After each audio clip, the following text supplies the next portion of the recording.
பரிசுத்த நாமம் மகிமைப்படுவதாக.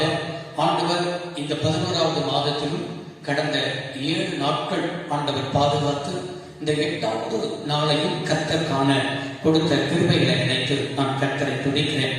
இந்த மாதத்திலும் ஆண்டவர் திருச்சபைக்கு நமக்கு ஆண்டவர் நல்ல வாக்கு தத்தங்கள் எல்லாம் தந்தார். யாத்திராகமம் 34ஆம் அதிகாரம் 24வது வசனத்திலிருந்து உங்கள் எல்லைகளை விஸ்தாரமாக்குவேன் என்று சொல்லி ஆண்டவர் நம்முடைய எல்லைகள், ஆசீர்வாதத்தின் எல்லைகள், அதே போல ஆவிக்குரிய எல்லைகள் எல்லாவற்றையும் விஸ்தாரமாக்குவேன் என்று சொல்லி ஆண்டவர் இந்த மாதத்தில் நம்மளோடு கூட பேசின ஆண்டவர் இந்த நாளிலும் கூட ஆண்டுடைய சமூகத்தில் காத்திருக்கும் பொழுது ஏசாயா தீர்க்கதரிசன புத்தகம் 59ஆம் அதிகாரம் 19வது வசனம், அப்பொழுது சூரியன் அஸ்தமிக்கும் திசை தொடங்கி கர்த்தரின் நாமத்திற்கும் சூரியன் உதிக்கும் திசை தொடங்கி அவருடைய மகிமைக்கும் பயப்படுவார்கள். வெள்ளம் போல சத்துரு வரும் பொழுது கர்த்தருடைய ஆவியானவர் அவனுக்கு விரோதமாய் கூடியேற்றுவார்.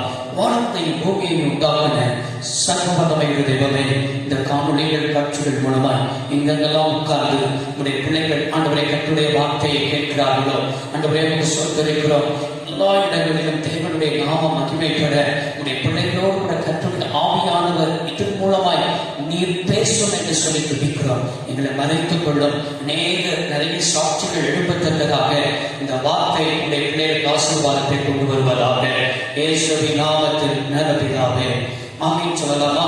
இங்கே ஆண்டவருடைய வார்த்தை இவ்வாறாய் வாசிக்க கேட்டோம். சூரியன் அஸ்தமிக்கும் திசை தொடங்கி, அது மாத்திரமல்ல, கர்த்தரின் நாமத்திற்கும் சூரியன் உதிக்கும் திசை தொடங்கி அவருடைய மகிமைக்கும் பயப்படுவார்கள். வெள்ளம் போல சாத்தான் வரும்போது கர்த்தருடைய ஆவியானவர் அவனுக்கு விரோதமாக என்ன செய்வார்? கொடியேற்றுவார் என்று எழுதப்பட்டிருக்கிறது. எனக்கு அருமையான கர்த்தருடைய பிள்ளைகளை, இன்றைக்கும் இந்த நாளிலேயும் ஆண்டவர் உங்களை பார்த்துதான் இதன் வழியாக கர்த்தருடைய ஆண்டவர் பேசிக் கொண்டிருக்கிறார். வெள்ளம் போல சாத்தான் வரும்பொழுது கர்த்தருடைய ஆவியானவர் அவனுக்கு விரோதமாக என்ன செய்வார் என்று சொன்னால் கொடியேற்றுவார் என்று எழுதப்பட்டிருக்கிறது. இந்த பிரசங்கத்தின் தலைப்பு தான் என்ன அப்படின்னு சொன்னால் கர்த்தருடைய ஆவியானவரின் ஜெயக்கொடி. இன்றைக்கும் ஆண்டவர் நம்முடைய வாழ்க்கையில் ஜெயக்கொடி ஏற்றுகிறவராக இருக்கிறார். இந்த வசனத்தில் இவ்வாறாய் வாசிக்க கேட்டோம். எவ்வாறாய் என்று சொன்னால் சூரியன் அஸ்தமிக்கிற திசை தொடங்கி அவருடைய நாமத்திற்கும், அதாவது சூரியன் மறைகிற இடத்தில் அதை தொடங்கி, அதே போல் சூரியன் உதயமாகிற திசை தொடங்கி அவருடைய மகிமைக்கும் பயப்படுவார்கள் என்ன செய்யப்பட்டிருக்கிறது, எழுதப்பட்டிருக்கிறது. இவ்வாறாய் சொல்லணும் என்று சொன்னால் ஒரு திசை தொடங்கி மறு திசை வரைக்கும், மேற்கிலிருந்து கிழக்கு வரைக்கும் அவருடைய நாமத்திற்கு அவருடைய மகிமைக்கு பயப்படுவார்கள் என்ன செய்யப்பட்டிருக்கிறது, எழுதப்பட்டிருக்கிறது. இன்றைக்கும் பாருங்கள், கர்த்தரை குறித்ததன் பயத்தை தான் பிசாசு ஜனங்களுக்கு என்ன செய்து கொண்டிருக்கிறான், திருடிக் கொண்டிருக்கிறான். தேவ பயங்கள் இன்றைக்கு சபைக்குள், சமுதாயத்துக்குள், அதே போல் தனிப்பட்ட மனிதனுக்குள், அதே போல் தேசத்திற்குள் தேவ பயம் என்ன செய்யாமல் இல்லாமல் போனதை நாம் என்ன செய்ய முடிகிறது, பார்க்க முடிகிறது. அப்படிப்பட்ட ஒரு சூழ்நிலையில தான் ஆவியானவர் எழுதியிருக்கிறார். வெள்ளம் போல சாத்தான் வரும் பொழுது கர்த்தருடைய ஆவியானவர் அவனுக்கு விரோதமாக என்ன செய்வார் என்று சொன்னால் கொடியேற்றுவார் என்று என்ன செய்யப்பட்டிருக்கிறது, எழுதப்பட்டிருக்கிறது. ஒரு ஒலிம்பிக் போட்டி எடுத்துக் கொள்ளுங்கள். ஒலிம்பிக் போட்டியில் பல தேசத்தை சேர்ந்ததான வீரர்கள் என்ன செய்வார்கள், பங்கு பெறுவார்கள். பங்கு பெறும் பொழுது என்ன நடக்கும் என்று சொன்னால் அந்த ஒலிம்பிக் போட்டியில் முதலிடத்திற்கு, 2வது இடத்திற்கு, 3வது இடத்திற்கு யார் வருகிறார்களோ அவருடைய தேசத்தின் கொடிதான் என்ன செய்யப்படும், ஏற்றப்படும். அல்லேலூயா. யார் ஜெயிக்கிறார்களோ அவருடைய கொடி என்ன செய்யப்பட்டிருக்கும், ஏற்றப்பட்டிருக்கும். ஆனால் இங்கே வேத வசனத்தில் இவ்வாறாய் வாசித்தோம், வெள்ளம் போல சாத்தான் வரும்போது ஆவியானவர் அவனுக்கு விரோதமாக என்ன செய்வார் என்று சொன்னால் கொடியேற்றுவார். பாருங்க, சாத்தான் வருகிறான், வரும்போதே ஆவியானவர் என்ன செய்வாரா, கொடி ஏற்றுவார் என்று சொன்னால் எப்பொழுதுமே நான் சொல்லுகிறேன், நீங்கள் ஆண்டவருடைய பிள்ளைகள், ஆண்டவருடைய பிள்ளைகளா இருக்கும் பொழுது சாத்தான் உங்களுக்கு வெள்ளம் போல என்ன செய்வான் என்று சொன்னால் வரலாம். வெள்ளம் என்று சொல்லி நாம் சொல்லணும் என்றால் வெள்ளம் திடீரென்று தான் என்ன செய்யும், வரும். காட்டாற்று வெள்ளங்களை நீங்க பாருங்க, யாருக்குமே சொல்லிக்க வராது. அல்லேலூயா. அவர்கள் எதிர்பாராத விதத்தில் தான் என்ன செய்ய சொன்னால் திடீரென்று வெள்ளங்கள் வரும். இதே போலதான் பிசாசு நமக்கு விரோதமாய் திடீரென்று ஏதோ துன்பங்களை, பாடுகளை, உபத்திரவங்களை நமக்கு திடீரென்று கொண்டு வரும் பொழுது நீங்கள் அதில் என்ன வரும்போதே சொல்லுங்கள். வெள்ளம் போல சாத்தான் வரும்போது ஆவியானவர் என்ன செய்வார் என்றால் கொடியேற்றுவார். எப்பொழுதும் ஆவியானவர் அவன் வரும்போதே நமக்காக என்ன செய்கிறவர் என்று சொன்னால் வெற்றியின் கொடியை, ஒரு ஜெய கொடியை நமக்கு முன்பாக அவர் ஏற்றி கொண்டு நிற்கிறார். சாத்தானுக்கு முன்னால் அவர் நிற்கிறார் என்பதை என்ன செய்யுங்கள், விளங்கிக் கொள்ளுங்கள். வெள்ளம் நம்மளை முற்றிலும் மாறிக்கொண்டு போகிறதுக்கு என்ன செய்யும் வரும். வெள்ளம் அந்த இடத்துல நீங்க பாருங்க, ஒரு பொருளுக்கு அந்த இடத்துல என்ன செய்யாது, இருக்காது. எல்லாத்தையும் என்ன செஞ்சிடும், அடித்து கொண்டு போயிடும். இதே போலதான் வெள்ளம் போல நம்மளை முற்றிலும் வாரிக்கொண்டு போகிறதற்கு, முற்றிலும் அழித்து கொண்டு போகிறதற்கு, ஆசீர்வாதங்கள் எல்லாம் சூறையாடி கொண்டு போவதற்கு பிசாசு வெள்ளம் போல வரும்பொழுது ஆவியானவர் என்ன செய்கிறவர் என்று சொன்னால் ஜெயக்கொடி ஏற்றுகிறவராய் அவர் காணப்படுகிறார். கரங்களை உயர்த்தி ஆவின்னு சொல்லுங்க. இந்த ஜெயக்கொடி ஆவியானவர் கொடியேற்றுவார் என்று என்ன செய்து வசனத்தில் வாசித்தோம் அல்லவா? கொடி எதற்கு ஏற்றப்படும் என்று சொல்லி நாம் நன்றாக தெரியும். வெற்றியின் அடையாளத்திற்காக என்ன செய்யப்படும் என்று சொன்னால் கொடிகள் ஏற்றப்படும். இன்றைக்கு பாருங்க, ஒவ்வொரு கொடிகளை நாம் அங்காங்கே என்ன செய்ய முடிகிறது. ஒவ்வொரு கிராமத்திற்கு போன அங்க ஒரு கொடி என்ன செய்யப்படும் இருக்கும். ஒவ்வொரு பட்டணத்துல ஒவ்வொரு விதமான கொடிகள் இருக்கும். இயேசுநாதர் ஏதோ ஒரு தேசத்தை சுதந்திரிப்பதற்காகவோ, இல்லை என்று சொன்னால் ஏதோ ஒரு மதத்தை ஸ்தாபிப்பதற்காகவோ, ஒரு இயக்கத்தை ஸ்தாபிப்பதற்காகவோ அங்கே கொடியேற்றுவதாக என்ன செய்யப்படவில்லை, சொல்லப்படவில்லை. இங்கே 2 ராஜ்யத்துக்கு விரோதமாக என்ன செய்யப்படுகிறது, யுத்தம் நடக்கிறது. பாருங்க, ஒண்ணு தேவராஜ்யம், இன்னொன்னு பிசாசு ராஜ்யம். ஆமே. இந்த 59ஆம் அதிகாரம் 19ஆம் வசனத்தில் வாசித்தோம். சூரியன் அஸ்தமிக்கிற திசை தொடங்கி அவருக்கு நாமத்திற்கும், சூரியன் அதாவது திக்கும் திசை தொடங்கி அவருடைய மகிமைக்கும் பயப்படுவார்கள். அப்படின்னா ஒரு திசையிலிருந்து இன்னொரு திசை வரை, இன்னொரு திசையிலிருந்து இன்னொரு திசை வரை, கிழக்கிலிருந்து மேற்கு, மேற்கிலிருந்து கிழக்கு, இப்படி ஒவ்வொரு திசைக்கும் இடையில இருக்கிற ஜனங்கள் என்ன செய்வார்கள், அவருடைய நாமத்துக்கு பயப்படத்தக்கதாக. பிசாசு என்ன செய்வான் என்று சொன்னா அவனுடைய கண்ட்ரோல்ல ஜனங்கள் என்ன செய்திருப்பான், வைத்திருப்பான். அவனுடைய ஆளுகையை வைத்திருப்பான். தேவனை விட்டு பிரித்து வைத்திருப்பான். அப்படி பிரித்து வைத்திருக்கிற ஜனங்களை ஆண்டவர் என்ன செய்கிறார் என்று சொன்னால் அந்த வெற்றியின் கொடியை பிடித்து அவன் ராஜ்யங்களை பூமியில் என்ன செய்கிறார், அழித்து கொடுக்கிறார். கரங்களை உயர்த்தி ஆமென் சொல்லுங்க பார்ப்போம். அங்கேதான் ஆண்டவர் அழைத்து கொண்டுதான் சபைக்குள்ளையும், குடும்பத்திற்குள்ளையும், சமுதாயத்திற்குள்ளையும், தேசத்திற்குள்ளையும் அவருடைய ராஜ்யத்தை என்ன செய்கிறார் என்று சொன்னால் நிலைநாட்டுவதவராக இருக்கிறார். இயேசு ஜெபிக்கும் பொழுது ஜெபிக்க கற்றுக் கொடுத்தார். என்ன ஜெபிக்க கற்றுக் கொடுத்தார் என்று சொன்னால் தேவ என்ன சொன்னார், ராஜ்யம் நமக்குள் இருக்கும்படியாக, உம்முடைய சித்தம் பரலோகத்தில் செய்யப்படுவது போல பூமியிலும் என்ன செய்யப்படுவதாக, செய்யப்படுவதாக. அப்படின்னா உம்முடைய ராஜ்யம் என்ன செய்வதாக, வருவதாக. இப்படித்தான் ஜெபிக்க கற்றுக் கொடுத்திருக்கிறார். அவருடைய ராஜ்யம், அவருடைய ஆளுகை நமக்குள் என்ன செய்யப்பட வேண்டும், வர வேண்டும். பிசாசின் ராஜ்யத்துக்கு விரோதமாக ஆண்டவர் என்ன செய்திருக்கிறார் என்று சொன்னால் ஜெயம் கொடி பிடித்திருக்கிறார், வெற்றியை கொடி பிடித்திருக்கிறார். வீரநடை நடப்பதற்காக அவருடைய பின்செல்கள் கர்த்தர் என்ன செய்வார், ஆசீர்வதிப்பார். என கருமையான கர்த்தருடைய பிள்ளைகளே, கர்த்தருடைய ஆவியானவர் என்ன செய்திருக்கிறார் என்று சொன்னால் கொடியேற்றுவதனால் வருகிற ஆசீர்வாதம், ஒரு 3 ஆசீர்வாதங்களை மாத்திரம் உங்கள் கண்களுக்கு முன்பாக வைத்து உங்களுக்காக நான் செய்ய போகிறேன், ஜெபிக்க போகிறேன். எடுத்துக் கொள்வோமாக 2 கொரிந்தியர் புத்தகம் 2ஆம் அதிகாரம் வசனம் 14 வாசிக்க போகிறோம். அதில் சொல்லியிருக்கிறது, கிறிஸ்துவுக்குள் எப்பொழுதும் எங்களை வெற்றி சிறக்க பண்ணி எல்லா இடங்களிலேயும் எங்களை கொண்டு அவரை அறிகிற அறிவில் வாசனை வெளிப்படுத்துகிற தேவனுக்கு ஸ்தோத்திரம். ஆமென். எப்பொழுதும் எல்லாவற்றிலும் எல்லா இடங்களிலேயும் எங்களை வெற்றி சிறக்க என்ன செய்கிறவர், பண்ணுகிற தெய்வத்துக்கு ஸ்தோத்திரம். பாருங்க, கர்த்தருடைய ஆவியானவர் கொடியேற்றுவதனால் வர ஆசீர்வாதம் தான். என்ன ஆசீர்வாதம் என்றால் கிறிஸ்துவுக்குள் எப்பொழுதும் நம்ம என்ன செய்வார், வெற்றி சிறக்க பண்ணுவார். கையை ஆமென் சொல்லுங்க. எப்போதும் என்று சொன்னால் எல்லா இடங்களிலேயும், எல்லா சூழ்நிலையிலையும் நீங்கள் அல்ல வெற்றி சிறக்க பண்ணுகிறவர் தேவன் உங்களுக்கு இருக்கிறார். எப்பொழுது வெற்றி கிடைக்கும் என்றால் கிறிஸ்துவுக்குள் என்ன செய்யப்பட்டிருக்கிறது, எழுதப்பட்டிருக்கிறது. எந்த ஒரு தனி மனிதன் கிறிஸ்துவுக்குள் தன்னுடைய வேர் இருக்கிறதோ, கிறிஸ்துவுக்குள் அவன் வாழ்கிறானோ, அவனை தான் எப்பொழுதும் வெற்றி சிறக்கப்படுகிறவராய் அவனுடைய வாழ்க்கை என்ன செய்கிறது, காணப்படுகிறது. அதே 2 கொரிந்தியர் புத்தகம் 2ஆம் அதிகாரத்தில் நீங்கள் பார்ப்பீர்கள் என்று சொன்னால் அங்கே 4வது வசனத்தில் வாசிக்கிறோம்.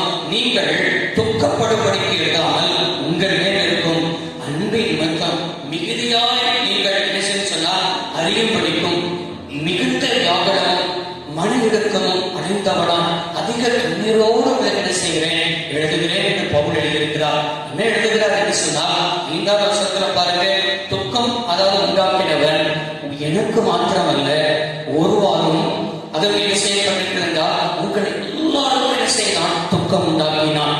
நான் உங்கள் எல்லார் மேலும் அதிக பாரம் சுமத்தாதபடி இதை சொல்லுகிறேன். என்ன சுருக்கமா சொல்லணும்னா, துக்கம் உண்டாக்கினவன் எனக்கும் உண்டாக்கினா உங்களுக்கும் உண்டாக்கின. ஏனென்றால் யூதர்கள் ஊழியத்துக்கு விரோதமாய், அதே போல பவுலுக்கு விரோதமாய், பவுலால் பிரசங்கிக்கப்பட்ட பிரசங்கத்துக்கு விரோதமாய் பல துக்கங்களை செய்து கொண்டிருந்தார்கள். பவுலுக்கு விரோதமாய் பல துக்கங்களை செய்தார்கள். சபை விரோதமாய் பல துக்கங்களை செய்தார்கள். அப்படி பிசாசு அவர்களை என்ன செய்தான்? தூண்டிவிட்டான். துக்கமடையும்படி தூண்டிவிட்டான். சோர்வடையும்படி தூண்டிவிட்டான். அவர்கள் இப்படிப்பட்ட துக்கம் என்கிற இந்த நிலைமையில தான் அங்கே 11ஆம் வசனத்தில் வாசிக்கிறோம். 1 கொரிந்தியர் 2 கொரிந்தியர் 2ஆம் அதிகாரம் 11ஆம் வசனத்தில் வாசிக்கிறோம். சாத்தானாலே நான் மோசம் போகாதபடி அப்படி செய்வேன். அவனுடைய தந்திரங்கள் நமக்கு தெரியாதவைகள் அல்லவே என்ன செய்திருக்கிறார் பவுல் எழுதியிருக்கிறார். பிசாசுடைய ஒரு பெரிய தந்திரமே என்ன தெரியுமா?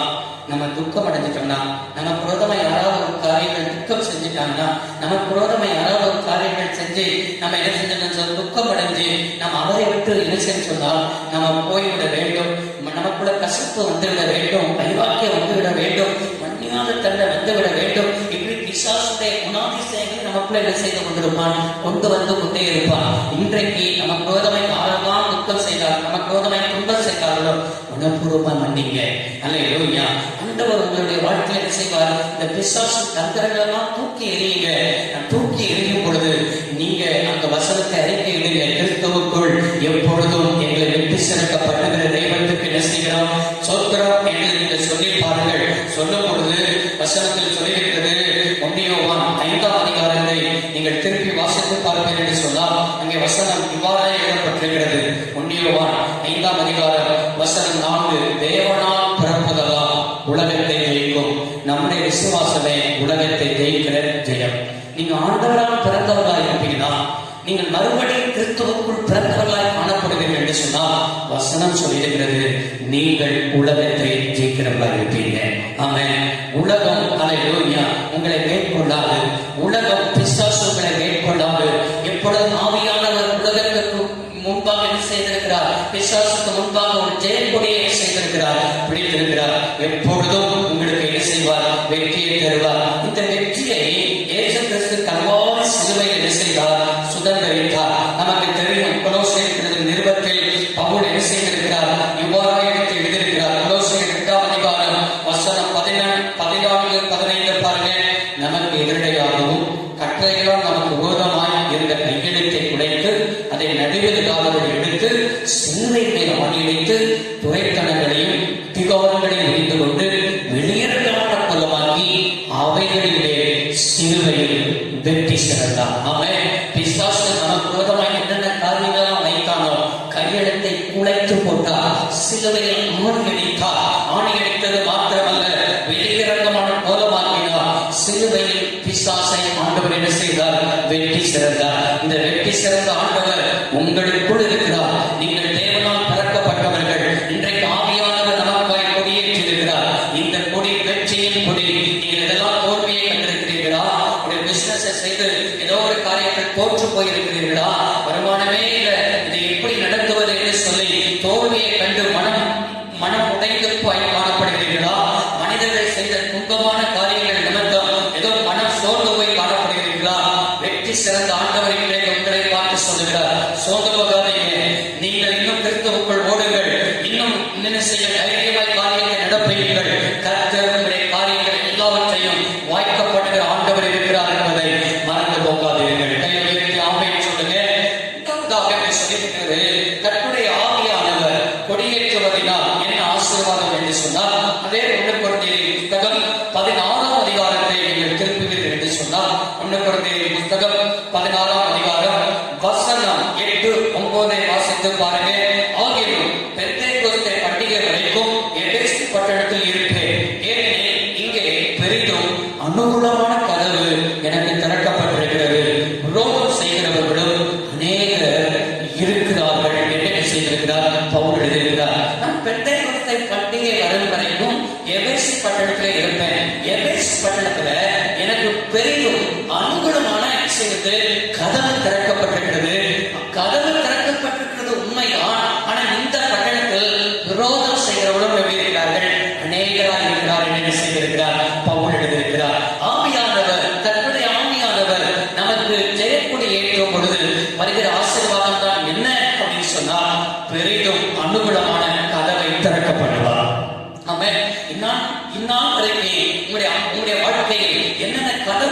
அடைக்கப்பட்டதோ, எந்த மனிதர்கள் உங்களுக்கு விரோதமாய் கதவுகள் அடைத்தார்களோ, எந்த அதிகாரிகள் உங்களை கதவுகள் அடைத்தார்களோ, நான் சொல்கிறேன் பெரிதும் அனுகூலமான கதவுகள் உங்களுக்காக செயல்பட்டிருக்கிறது, திறக்கப்பட்டிருக்கிறது. கரங்களை உயர்த்தி ஆமென் சொல்லுங்கள். எபேசு பட்டணத்தில் ஊழியம் செய்த நாட்களில் பாருங்கள், பவுல் அந்த பட்டணத்தில் ஊழியம் செய்யும் பொழுது பாருங்க, அவருடைய கரங்களை கொண்டு ஆண்டவர் பெரிய அற்புதங்களை செய்தார். அவருடைய குருமார்களை தூக்கி போட்டாலும் கூட அங்கே என்ன செய்தது என்று சொன்னால், விசுவாசிகள் நடுநடுங்கினது, வியாதிகள் குணமடைந்தது. ஆண்டவர் எபேசு பட்டணத்தில் அந்த அளவுக்கு பவுல் என்ன செய்தார், பயன்படுத்தினார். எபேசு பட்டணத்தில் தான் தியானா அப்படிங்கிறதான ஒரு பெண் தேவதை என்ன செய்தார், இருந்தார். அவளுக்காக ஒரு பெரிய கோயில் என்ன செய்திருந்தார்கள், கட்டி வைத்திருந்தார்கள். அந்த எபேசு பட்டணத்தில் அவள் அந்த பெண் தேவதைக்காக சிலைகள் வைத்து சிலைகள் செய்து அந்த இடத்தில் சிலைகள் என்ன செய்யும் வியாபாரங்கள் கலைகட்டி என்ன செய்தது காணப்பட்டது. ஆனால் பவுல் இந்த எபேசு பட்டணத்திற்கு போய் என்ன செய்தார் என்று சொன்னால், விக்கிரக ஆராதனை குறித்து, விக்கிரகத்தை நம்புவதை குறித்து என்ன செய்தார், தவறு என்று போதித்து பாருங்கள், அந்த எபேசு பட்டணத்தில் எல்லாரும் கிட்டத்தட்ட அந்த பட்டணமே இவனுடைய பிரசங்கத்தை கேட்டு மனம் திரும்புகிறார்கள். இப்போது அந்த தொழில் செய்கிறவர்கள், இந்த தொழில் செய்கிறவர்கள் இந்த விக்கிரகத்தை செஞ்சு தொழில் செய்யறாங்க பாருங்க, அந்த தொழில் செய்கிறவருடைய தொழில் மிகவும் என்ன செய்தது, பாதிக்கப்பட்டது. பாதிக்கப்பட்ட உடனே அவர்கள் ஒரு தீர்மானம் பண்ணினார்கள், நம்ம தொழிலெல்லாம் இவனை பிரசங்கம் பண்ண விட்டு இந்த இயேசுநாதர் நம்பி போனா நம்ம தொழில் மிகவும் என்ன செஞ்சிடும், பாதிக்கப்பட்டுடும், நடைமுறைந்து போயிடணும், இவனை விட்டுறக்கூடாதுன்னு சொல்லி அந்த பட்டணத்துல பெரிய கலனம் உண்டானது என்ன செய்கிறோம் என்று சொன்னால், அப்போஸ்தலர் நடவடிக்கையின் புத்தகம் 19ஆம் அதிகாரத்தில் நீங்கள் வாசித்து பார்ப்பீர்கள் என்று சொன்னால், அந்த எபேசு பட்டணத்தில் பவுலுடைய ஊழியத்தை குறித்து என்ன செய்யப்பட்டிருக்கிறது, எழுதப்பட்டிருக்கிறது. பெரிய கலகம். பவுலுக்கு எப்படியாவது பவுலை என்ன செய்யணும், மேல பாய்ந்து அவனை கொலை செய்யவிடணும் என்று என்ன செய்கிறார்கள் என்று சொன்னால், அவளுக்கு அந்த அளவுக்கு என்ன செய்யணும், கோபம், பெரிய கலகம். பாருங்க, பிசாசு எப்பொழுதுமே நமக்கு விரோதமா என்ன செஞ்சுட்டு இருப்பான்னு சொன்னா, கலகம் பண்ணிக்கிட்டே தான் இருப்பான். ஆமே, நீங்க பாருங்க, அல்லேலூயா, எந்த இடத்துலயும் ஒரு அல்லேலூயா குடியிருப்பின் எல்லையில நீங்க இருக்கீங்கன்னா, குடியிருப்பின் எல்லையில இருக்கிற உனக்கு விரோதமா கலகம் பண்ணிக்கிட்டு தான் இருப்பான். ஒரு வேலை ஸ்தலத்துல பாருங்க, வேலை ஸ்தலத்துல சில மனிதர்கள் என்ன செய்வார்கள், கலகம் பண்ணிக்கிட்டு தான் இருப்பாங்க. சபைக்கு பாருங்க, சில மனிதன் கலகம் பண்ணிக்கிட்டு தான் இருப்பான். ஆமே, எந்த இடத்துல போனாலும் சரி, கலகம் பண்ணுறதுக்குன்னே ஒரு கூட்டம் என்ன செய்யலாம் செய்யும், இருக்கதான் செய்யும். நீங்கள் நினைத்துக் கொள்ளணும், இதெல்லாம் பிசாசுடைய தந்திரம். ஆமே, இதெல்லாம் பிசாசை என்ன செய்கிறான், பயன்படுத்துகிறான். அப்ப பிசாசு வெள்ளம் போல வரும்பொழுது கர்த்தருடைய ஆவியானவர் அவனுக்கு விரோதமா என்ன செய்வார் என்று சொன்னால், கொடி ஏற்றுகிறவராக இருக்கிறார். எப்பொழுதுமே கலகம் பண்ணுகிறவன் அதை ஜெயித்த சரித்திரம் இந்த பூமியில் இல்லை. உங்களுடைய வாழ்க்கையில் நான் சொல்றேன், ஆமே, இப்படிப்பட்ட சோதனையான சூழ்நிலை உடையால் நீங்கள் நடந்து போறீங்களா? உங்களுடைய வாழ்க்கையில் கடந்தெல்லாம் அடைக்கப்பட்டது போல ஒரு இருண்ட வாழ்க்கையை போல நீங்கள் வாழ்ந்து கொண்டிருக்கிறீர்களா?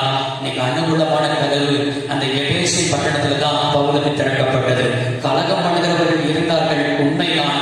ஆனால் நான் சொல்கிறேன், கலகம் பண்ணுகிற ஒரு மத்தியில தான் ஆண்டவர் அனுகூலமான கதவுகளை திறந்தார். ஆமே, கதவுகள் எந்த மனசு அடைக்கிறானோ, நான் சொல்றேன், ஒரு வழியா பிசாசு வருவான், 7 வழியா என்ன செய்வான் என்று சொன்னா ஓடி போவான். ஒரு வாசல் உனக்கு அடைக்கப்படும், 7 வாசலை கர்த்தர் உனக்காக என்ன செய்வார், திறந்து தர ஆயுதமா இருக்கிறார். வெளிப்படுத்த விசேஷத்துல ஒரு சபையை பார்த்து ஆண்டவர் என்ன செய்கிறார், 3ஆம் அதிகாரம் 8வது வசனத்தில் வாசித்து பார்த்தேன்னு சொன்னால், பிலதெல்பியா நாட்டு சபை, அந்த பிலதெல்பியா நாட்டு சபைக்கு ஆண்டவர் ஒரு வார்த்தையை சொல்கிறார், இதோ உனக்கு முன்பாக திறந்த வாசலை என்ன செய்திருக்கிறேன், வைத்திருக்கிறேன், ஒருவரும் என்ன செய்ய முடியாது, பூட்ட முடியாது. ஆமென், ஒருவனால பூட்ட முடியாது. அப்படிதான் என்ன செய்யப்பட்டிருக்கிறது, பூட்ட மாட்டான் என்று எழுதப்பட்டிருக்கிறது. அதை நான் இப்படி சொல்றேன், பூட்ட முடியாது. ஆண்டவர் திறந்த தந்த ஆசீர்வாதத்தை அல்லேலூயா எவரும் என்ன செய்ய முடியாது, பூட்ட முடியாது என்பதை அறிக்கையிடுகிற ஆவியானவர் ஜெயக்கொடி எப்பொழுதும் கையில் பிடித்திருக்கிறார் என்பதை மறந்து போகாதீர்கள். இன்னும் ஒரே ஒரு காரியத்தை மாத்திரம் பார்த்து நம்ம என்ன செய்ய போகிறோம், முடிக்க போகிறோம்.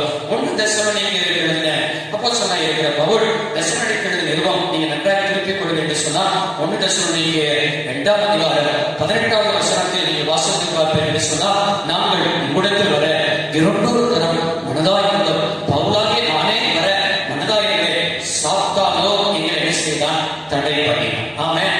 அந்த தெசலோனிக்கேயர் பட்டணம் அது வருகைக்காக காத்திருந்த பட்டணம். ஆமென். அந்த பட்டணத்திற்காக, அந்த சபைக்காக நானே 2 தரம் என்ன செஞ்சிருந்தேன், மன இருந்தேன், ஆனா வர முடியாத அளவுக்கு சாத்தானோ என்ன செய்தார் என்று சொன்னால் தடை பண்ணினார். பாருங்க, கர்த்தருடைய ஆவியானவர் ஜெயப்படி பிடிப்பதனால் வருகிற ஆசீர்வாதம் தான் என்ன என்று சொன்னால் தடைகளை உடைக்கப்படுவார். ஆமென். நமக்கு விரோதமாய் சாத்தான் கொண்டு வருகிற தடைகள் பாருங்க. தெசலோனிக்கர் பட்டணத்திற்கு பவுல் போனா அந்த பவுல் தெசலோனிக்கர் பட்டணத்தில் அநேக ரட்சிக்கப்படுவார்கள். இது யாருக்கு தெரியும்? பிசாசுக்கு தெரியும். பிசாசுக்கு தெரிந்தது நிமித்தம் அந்த பட்டணத்துக்கு போக எத்தனையோ முறை பவுல் மனதாய் இருக்கும் பொழுது போக முடியாத அளவுக்கு பல சூழ்நிலையை கொண்டு வந்தார், பல எதிர்மறையான காரியங்களை கொண்டு வந்தார். இப்படிதான் கொண்டு வருவான். நீங்க ஒரு இடத்தை செய்யணும்னு நினைப்பீங்க, நிறைய பேர் பார்ப்பாங்க. திருமணத்துக்கு என் பிள்ளைகளுக்கு இந்த நாட்டை நான் குறிக்கணும்னு நினைப்பாங்க. ஆனா என்ன வந்துடும்? தடைகள் வந்து விடும். அதே போல எத்தனை வீடு கட்ட ஆரம்பித்தவர்கள் எத்தனை பேர் இடையிலே தடையாக என்ன செய்திருக்கிறது நின்று கொண்டிருக்கிறது. எனக்கு தெரிந்த ஒரு போதகர் தெரியும். சபையெல்லாம் நம்ம கட்டி முடித்து விட்டார். அவருக்கு கொஞ்சம் என்ன பணம் இருந்தது நிமித்தம், அவருடைய அப்பாவும் கொஞ்சம் கவர்மெண்ட் சம்பளம் வாங்கின நிமித்தம் யாரையும் எதிர்பார்க்காம இடத்தை வாங்கினார். நல்ல பெரிய ஆலயத்தை கட்டினார். ஆலயத்தை திறப்புள்ளா வைத்துவிடலாம் என்று சொல்லி நல்ல எல்லாம் காடெல்லாம் அடிக்கப்பட்டது. நல்லா பாருங்க, கால் அடிக்கப்பட்டது, ஆலயங்கள் கட்டப்பட்டது, எல்லாம் நடந்தது. ஆனால் ஆலயத்தை திறக்க முடியாத அளவுக்கு சுவிசேஷ எதிர்ப்பாளர்கள் என்ன செய்து விட்டார்கள்? ஒரு கூட்டம், கலக்கப்படுகிற கூட்டம், எதிரடையாக இருக்கிற கூட்டம் எழுப்பி அந்த ஆலயத்தை திறக்க முடியாத அளவுக்கு கலெக்டர் இடத்துல போய் என்ன செய்தார்கள் என்று சொன்னால் அவர்கள் தடை வாங்கி கொண்டு வந்து விட்டார்கள். எனக்கு அருமையானவர்களே, இதெல்லாம் இப்படி எத்தனையோ பிசாசு என்ன செய்கிறார் என்று சொன்னால் ஆலயத்துக்கு விரோதமாய், குடும்பத்துக்கு விரோதமாய், திருமண காரியத்துக்கு விரோதமாய், உடைய தனிப்பட்ட வாழ்க்கை விரோதமாய் எத்தனையோ தடைகளை என்ன செய்கிறான்? பிசாசு கொண்டு வருகிறார். அதைதான் அவர்களுடைய வாழ்க்கையிலும் ஊழிய பாதையிலும் அவருடைய வாழ்க்கையில் என்ன செய்தது? தடைகள் வந்தது.